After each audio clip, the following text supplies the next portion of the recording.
Hindi emotional story पति पत्नी का सच्चा प्यार। एक आदमी ने एक बहुत ही खूबसूरत लड़की से शादी की। शादी के बाद दोनों की ज़िंदगी बहुत प्यार से गुजर रही थी। वह उसे बहुत चाहता था और उसकी खूबसूरती की हमेशा तारीफ किया करता था। लेकिन कुछ महीनों के बाद लड़की चरम रोग से ग्रसित हो गई और धीरे धीरे उसकी खूबसूरती जाने लगी। खुद को इस तरह देखकर उसके मन में डर समाने लगा कि यदि वह बदसूरत हो गई तो उसका पति उससे नफरत करने लगेगा और वह उसकी नफरत बर्दाश्त नहीं कर पाई। इसी बीच एक दिन पति को किसी काम से शहर से बाहर जाना पड़ा।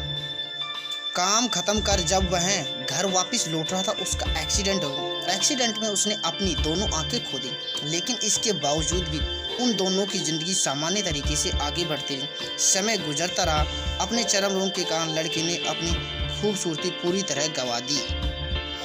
वह बदसूरत हो गई, लेकिन अंधे पति को इस बारे में कुछ भी पता नहीं था, इसलिए इसका उनके खुशहाल विवाहित जीवन पर कोई प्रभाव नहीं पड़ता था।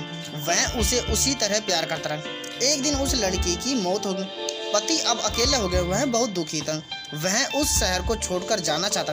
उसने अंतिम संस्कार की सारी क्रियाविधि पूर्ण की और शहर छोड़कर जाने लगा। तभी एक आदमी ने पीछे से उसे पुकार और पास आकर कहा, अब तुम बिना सहारे के अकेले कैसे चल पाओगे? इतने साल तो तुम्हारी पत्नी तुम्हारी मदद किया करती थी।